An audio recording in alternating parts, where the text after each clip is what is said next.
Welcome back to the Brothers War EDH. My name is Ryan. This is Chris. Back at it again with another Brewers advantage. And let me tell you, Yes.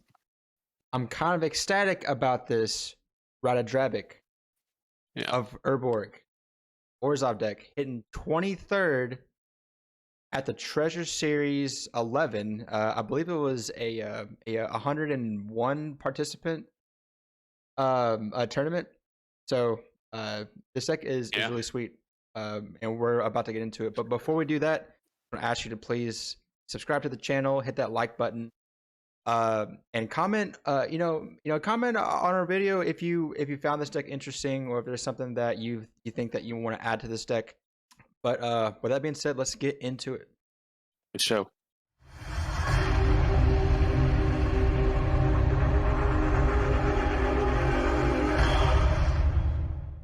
So Ratadrabik of Urborg is a 3/3, 4 mana, 2 in Orzhov legendary creature zombie wizard.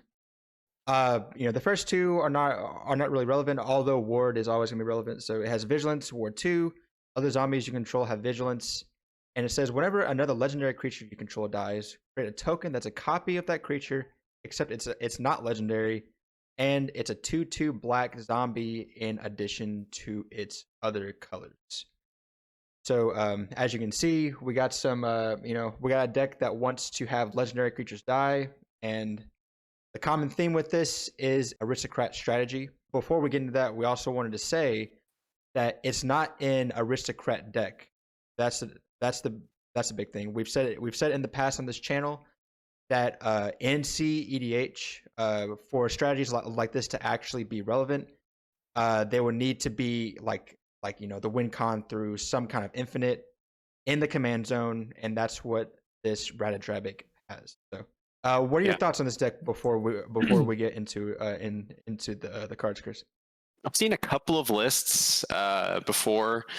Really unique Orzhov commander. I love the fact that it has Ward 2. Ward is an amazing ability, in my opinion. Triggered ability, so it's nice if you can get double triggers. Let's say if you have a roaming throne or something like that and someone tries to target this, they have to pay 4 if you choose zombie. So very interesting, very unique. I think that there's some sweet combo lines with this commander that we'll go into a little bit later. And if you're looking for an Orzhov cEDH list, I personally think that this is a good one. It's a very off the wall, off meta deck, which is something that I love to do if you know me. And yeah, let's kind of dive. It's got some unique win conditions in here, so let's go dive right in. What's good about this deck too is that you're not playing a bunch of like bad cards to like it's like make something like this work. Like pretty much the majority of the cards are relevant, and we were counting, and there's like at the very least maybe like 7 to 10 combos that you can build to win with. You're in 2 of the colors that one tutors very well, while the other one slows down the game in cEDH. So with that being said, let's just go over kind of like the combos here really quick. I'm gonna go over to the primer of this list, and by the way, this list is by forkpapi. So forkpapi, you got a cool list. Congratulations on hitting 23rd at this tournament. And maybe it's possible that decks like this could be able to get out of that top 32 into a nice top 16 spot. We like what we said in the last video, we really like decks that could be either a very unknown or like a meta buster.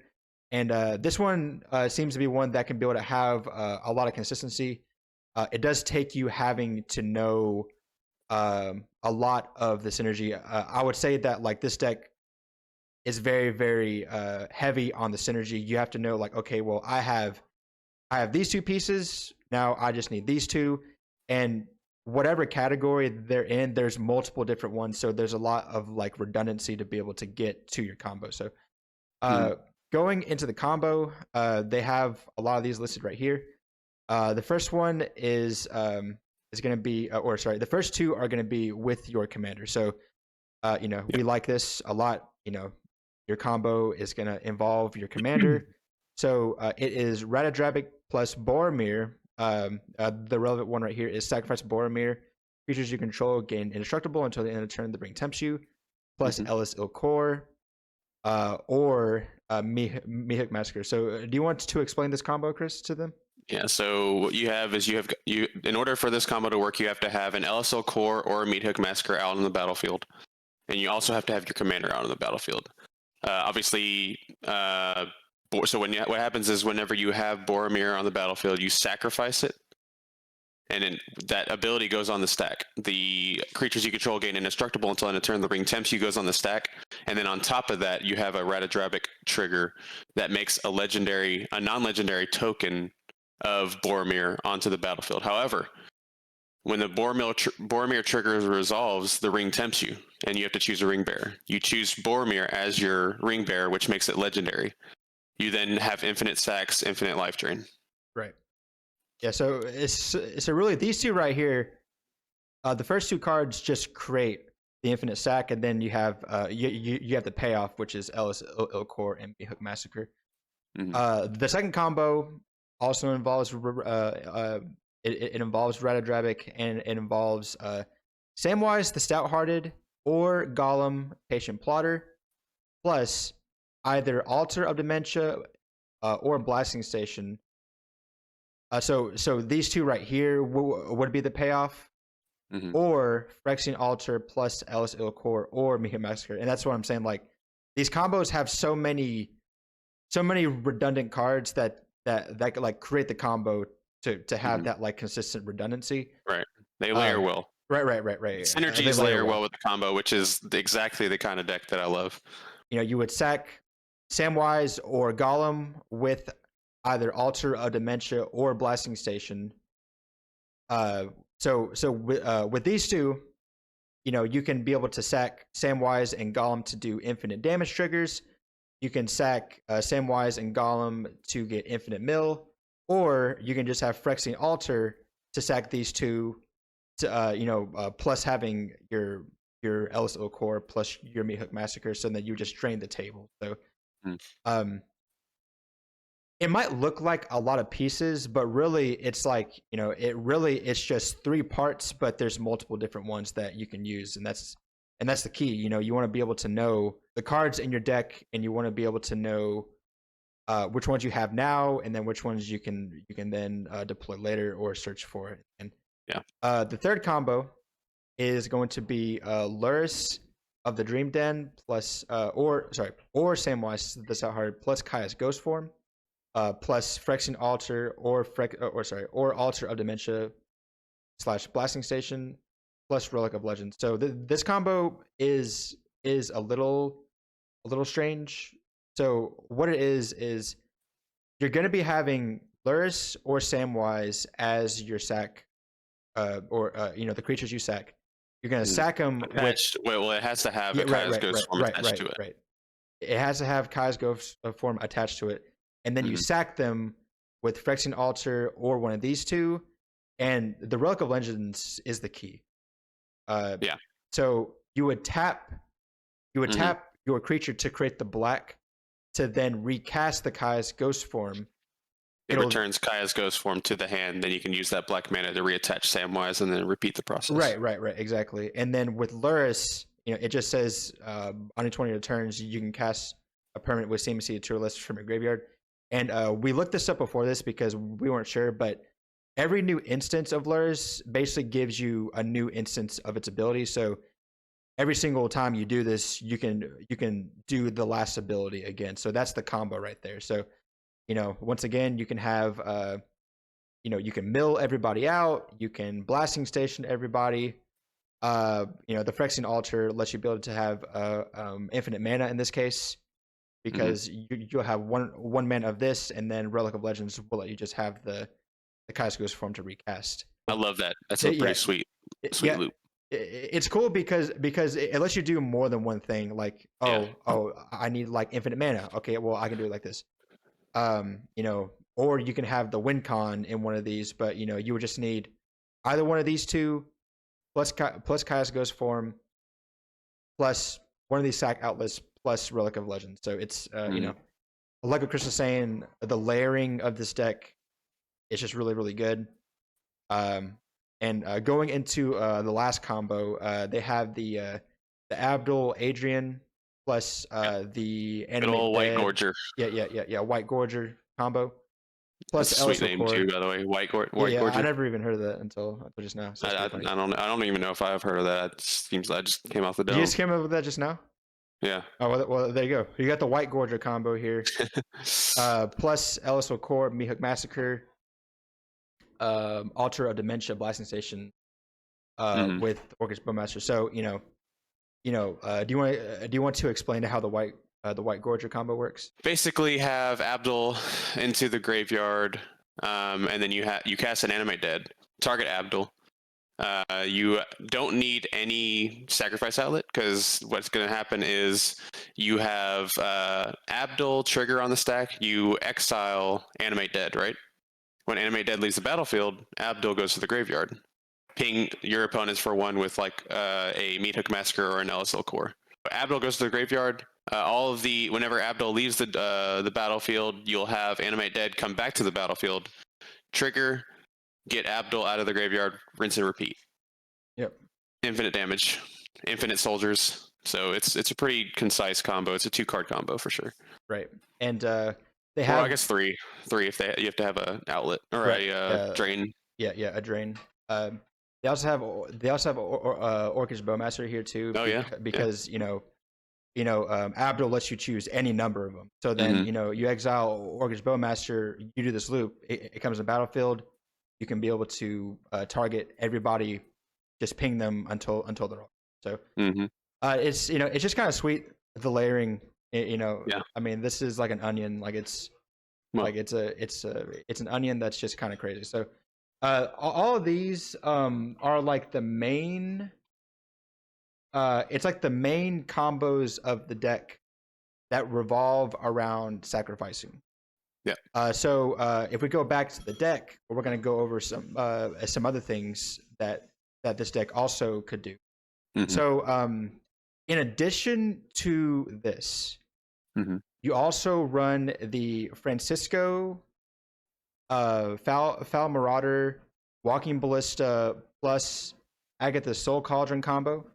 Yep. For those who don't know, for those who don't know, you have a Francisco on the battlefield, and you basically get Walking Ballista into your graveyard. You exile it with your Agatha Soul Cauldron, which gives, and you put a +1/+1 counter on target creature. You're going to put a +1/+1 counter on Francisco.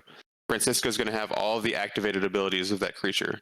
So what you do is you ping somebody for one, and if you happen to have a non-land on top, that goes infinite. If you have a land on top, then, well, better luck next time. that like that, or you can potentially try to go, or maybe you can like draw a card or something like that. But yeah. Basically, the infinite is as long as you have non-land on your top. This will be able to to go infinite, which is hilarious.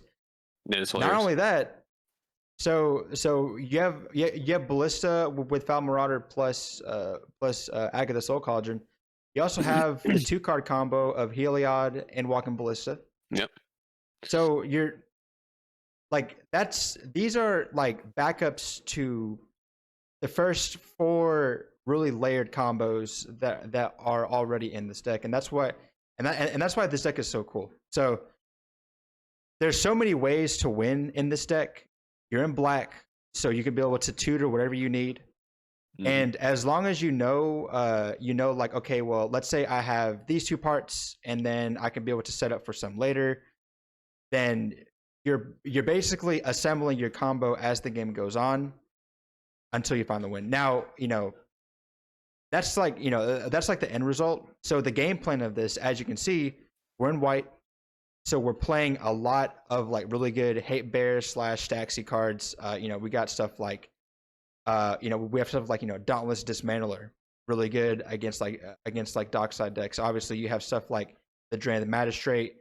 You have Grand Abolisher like effects in here, and you're in white, so you have like Silence. You have your Archon of Emeria. You have Ethersworn Canonist. You have something like Ranger, Captain of Eos, like and also Adrana and Linvala, opposition agent. So it's what's cool is that like I feel that like so many of these cards are so relevant that it's hard to find a card that's like this card is just not ever going to be good. Now, in most situations, like you want to be able to go and like do something, but it's just very tight, right? Like you're not. I think that it's going to be rare to have a time when you're going to draw a card and be like, oh man, I don't really need this right now, because there's so many different synergies that can work. And if you're trying to like set up with like a lot of these like staxy cards in the beginning to then be able to get to your combo, you're also playing something like Deafening Silence, and you have the cards that give you incremental value, like this one card right here, Trouble in Pairs, not in pairs, Trouble in Pairs, which says like whenever an opponent attacks you with 2 or more creatures, draws their second card or casts their second spell each turn, you draw a card. So you're gonna be having a lot of value in like a lot of different cases with cards like these. Obviously, you're playing your classic Esper Sentinel card. It's like so many. Even this Lortho. Whenever a player casts their second spell, you lose a life and you create a treasure. So in this meta, where like like what we were saying last week, you have like the Ristic Studies, you have a lot of these like grindy value engine like decks. You're gonna be able to play cards like these, and you'll be able to get that value, setting yourself up to be able to find your combo while also playing these like sexy cards. And cards like Lortho, Trouble in Pairs, Lotho, sorry, yeah, cards like Lotho, Trouble in Pairs, like these cards, just like Ristic, there might be times where like opponents might be swayed to like not do something just because of something like this. Now, this is what we call suggestive stacks pieces. Right, suggestive stacks pieces. They're not hard stacks pieces. They're called suggestive stacks pieces, and this is what they do. I personally think that they might have an edge, or they actually work on a different axis. But I think that they make the opponent think, and when you have to make the opponent think, they aren't pigeonholed into having to hard stop at a decision point. They have to actually make a decision point, which actually makes it to where it's likely it could affect the game in a negative way or a positive way. Right. So yeah, these suggestive stacks pieces are pretty sweet. I do like how it's not necessarily on a hard rule of law deck, but they do have Archon of Amarian here and Deafening Silence. So it's kind of like there is a rule of law effect in here, but it's attached to a creature. Right. I also like how, personally, I wouldn't run too many extra, like I probably would dump the Abdul line. I think since your commander is a combo outlet in the command zone, I think you don't need too many. I think that you have to take advantage of the fact that you always have access to him in the command zone, and you can kind of cut slots based off that. So Abdul being 5 mana, I think that combo could go. Yeah. And then you focus on the low CMC stuff to where you're a little bit more efficient at that, and then maybe switch Abdul for a card advantage engine or something, like maybe Black Market Connections or something like that. Yeah. I think that I think that the thing is with the commanders, you have to in your deck choices, you have to make up for your weaknesses. Your strength in this deck is your combo potential, which means that you don't need extra combo potential. You need to make up for the things you lack, which is card advantage and mana advantage.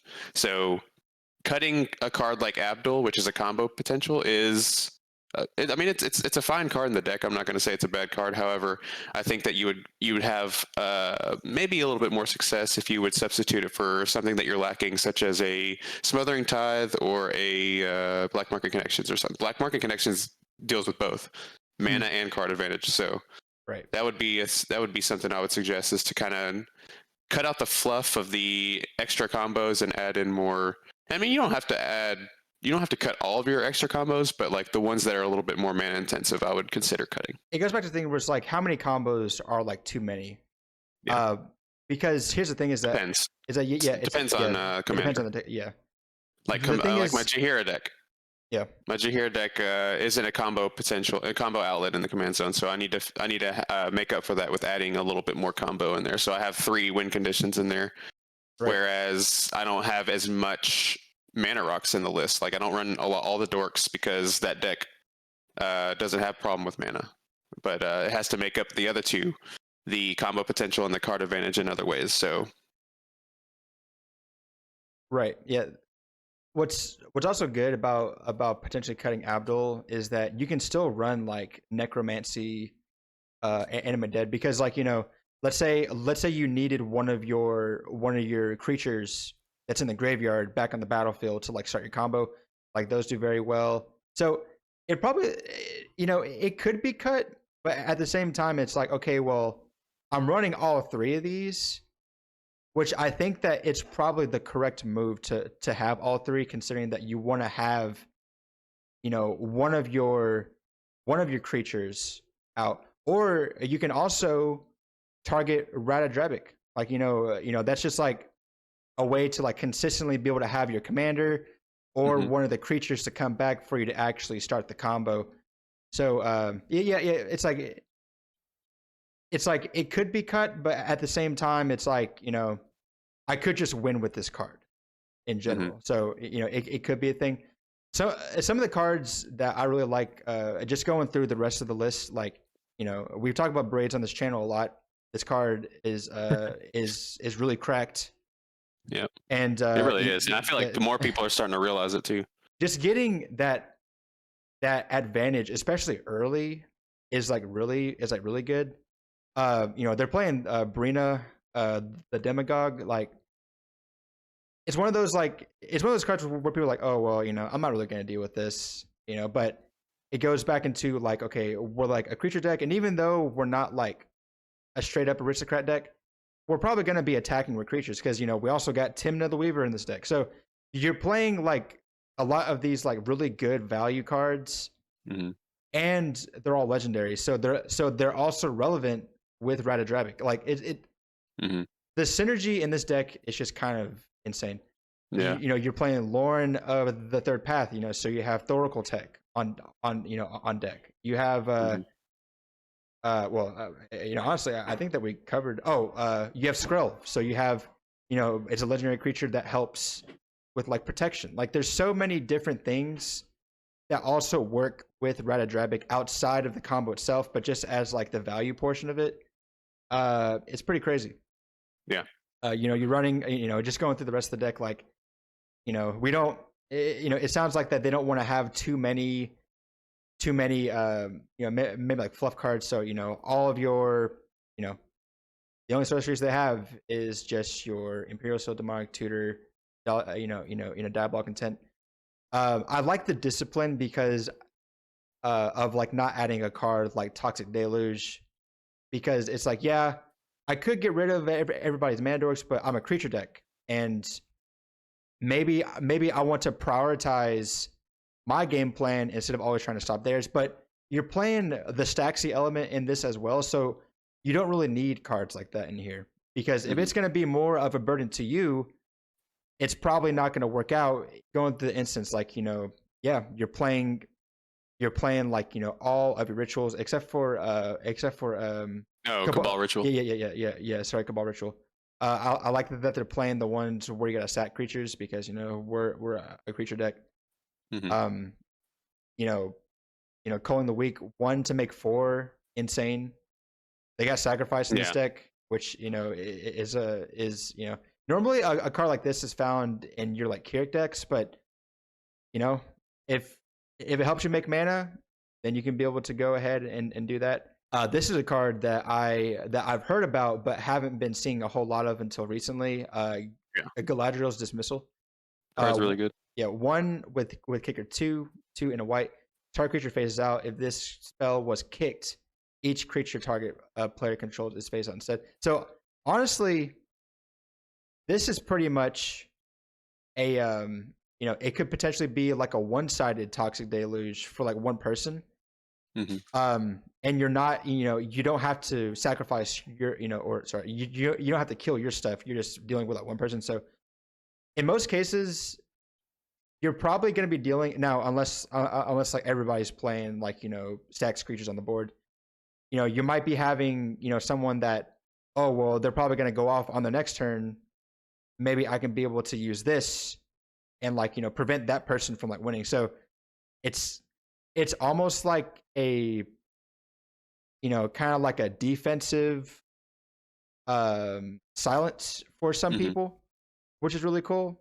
Or you just pay one and then you phase out a creature. I think it's really good. March of Otherworldly Light lets you be able to exile, an artifact in enchantment, but it has the extra way to be able to like, exile cards from your hand to like help to cast this card, which is pretty cool. Imps Mischief, hilarious card, has always been a funny card. You're playing, Deflecting Swat's good, and this is 2 more mana, but it's in black, so you want to be able to have ways to be able to do that. I find it interesting that they're playing cards like Shred Memory to transmute for 2. You need all the tutors you can get if you can. But yeah, it gets your win conditions too. So, Taint Impact is interesting. I'm not sure. I don't know about Impact you. is just a great card. It's like a tutor almost. Right. It's the speed tutor. Right. Like I've been hearing a lot of people compare this to like, oh well, if I need a card, I just Taint Impact and then exile until I find the card that I need. It is instant. So like, if you needed to like find removal, like in a pinch, this card is really good. So it's like a standard package for something like this. I think if Tainted Pact was a sorcery, it probably would be, obviously it would be less played, I think, but I still think it would be good. But being that it's instant makes it to where you can effectively deal with anything at any time. On top of that, you have these decision points that need to be made as early as possible and as fast as possible when it comes to cEDH. These game decisions and these game actions have a huge impact. So being able to just go instant speed, get my win condition, you're not really too drawn to the late game. You're worried about winning at that moment at that time. It's effectively just another demonic tutor. Yeah. At that point. Yeah, demonic tutor, instant speed. That was actually a thing. Well, This is it right here. This is the best that we got, and they would probably never print a card like that ever. Do you think that what's that card that came out in Eldraine? The mirror card, the black tutor. Oh, Beseech the Mirror? Beseech the Mirror, that's what it's called. I was thinking goes in here. Yeah, do you think, because it's like, you're sacking cards. It's also you have Ratadrabik gives you tokens, so it's basically free. It's like a bargain. You have to sacrifice a token, artifact, or enchantment. Right. And then your creatures are tokens. So yeah, it produces your fodder for you. So Beseech the Mirror could be basically 4 mana, win the game if you have your setup ready. Right. Instead of, because tutors generally, though they get the unconditional tutors, they get you what you want. You usually have to pay additional mana. So they're effectively like demonic tutors, actually like a 3 mana Soul Ring or a 5 mana opposition agent or something like that. But with Beseech the Mirror, you get 4 mana and then you get to cast it for free. So it's like a black natural order in a sense. Yeah. Like, could you imagine you have like a token, you calling the weak into that, just sacrifice another token. Like it's almost like 1 mana, find what you need and put it on the battlefield. Or if you have the Boromir and Ratadrabik, you just go calling the weak, sacrifice your Boromir token, get your Boromir token back, and then you have 4 free mana. So like then you can find that right. So like that. If you hear this, I think it belongs in here. Yeah, if you hear this, I'm sorry. Let me see. Yes, forkpapi. If you hear this, I think, or we think that Beseech the Mirror will be kind of sick in this deck. So but that's the sorceries. Artifact package. It's also a low color black deck. Like I feel like all low color black decks should be on Beseech the Mirror. Like there's no reason not to be. It's 1 in triple black. Yeah. So it's not gonna be that hard to cast. Yeah. Going to the artifacts, pretty standard thing. They got Altar of the Brood here, which is like another win con. With like this can be a win con with basically every other one of those combos that we talked about. Like every single one. It's just that like this could be cuttable, but the fact that this is still in here, I mean, it's only one mana, and that's the thing is that like if you have a very very like synergistic layered, like everything else is just like redundancy, so Yeah. it like increases your chances of being like, oh yeah, I can be able to find just an Altar of the Brood and do my White Gorger combo, and I win the game. So you have stuff like that. You have we already talked about Relic of Legends, Blasting Station being the cards that like are part of some of those combos. You obviously got the One Ring, but yeah, pretty standard stuff. It's there's just so many ways to be able to win, and so many ways to like sack or win, and all that stuff. So yeah, this is sweet. Mm-hmm. The enchantments where I talked about Deafening Silence. You have the full Animate Dead package here. Touch of the Spirit Realm. I saw this card. As well, it's got Channel. You can be able to exile something and then return to the battlefield at instant speed. And then if you had 3 mana lying around, yeah, you can just play this and exile artifacts or creature until it leaves. So it's relevant enough. Spirit Realm's a great card. Yeah, it's like you're probably going to be channeling this a lot more, just considering that it can be countered. Yeah. And you're gonna like deal with something in the moment. Generally gets rid of a stax piece on the end of someone else's turn, and then so you are able to effectively go underneath that stax piece for a turn, and then you are able to, and then at the end of your own turn, that stax piece comes back for your opponents. And it's notably artifact or creature, so it gets basically almost all the stax pieces. So yeah, like Drannith Magistrate, and you need to get your commander out, but you don't want your opponents to get your commander. You basically just go in step, touch the Spirit Realm, Drannith Magistrate, cast your commander, pass the turn, get the Drannith Magistrate back, and then you're out from underneath the Drannith. Like multi-purpose, instant speed, and like it gets around Deafening Silence because you're not it's you're activating the channel. You're not casting it, so that's awesome. Yeah. Where I talked about Trouble in Pairs. Also, too, they don't play Toxic Deluge, but you have Toxic Deluge basically on this thing that also is synergistic with your win con. So that's like how layered. Like I keep bringing up layers, like layers. That's just all ogres. yeah, ogres have layers. Yeah, and that's standard land package. But yeah, like this is the Ratadrabik deck. It's probably one of the tightest lists that I've seen. That where like you're not going in like a lot of like different directions, but like everything is going towards one direction, but there's just multiple ways to get there. How do you feel that this deck pairs against the meta, the current meta? Terrible. Is it just because it's just set up too much, and then other decks are just set up better, or is it? I think you have to have real strong play skill with this deck. I think that you have to be able to maneuver, especially because you're not in red, you're not in blue. Blue and red are extremely strong. You are in black, so you do have the unconditional tutors. However, you don't have card advantage in the command zone. It's really tough to be able to keep up with these this mid-range meta currently if you're not able to effectively always get some sort of card advantage. This might not be, and compete at the top level, you're going to have to figure out how to play this deck. It's going to take a lot of reps, and the reason why is because in order to play stax and Hatebear decks like this, you need to know your meta. You need to know how to pre-game threat assess what is coming down turns before they even happen. So like, you're going to be aggressively mulliganing for the Archons of Amerias, the Aethersworn Canonists, the ones that attack that, those strategies. And then you're able to set up for that combo. So again, I think that it generally speaking, for the general public, I would say not to pick this one up until you've, unless you want to learn it. Like you need to get a lot of reps with this and kind of lose a lot of games, learn a lot of stuff in order for you to understand how to play this deck effectively.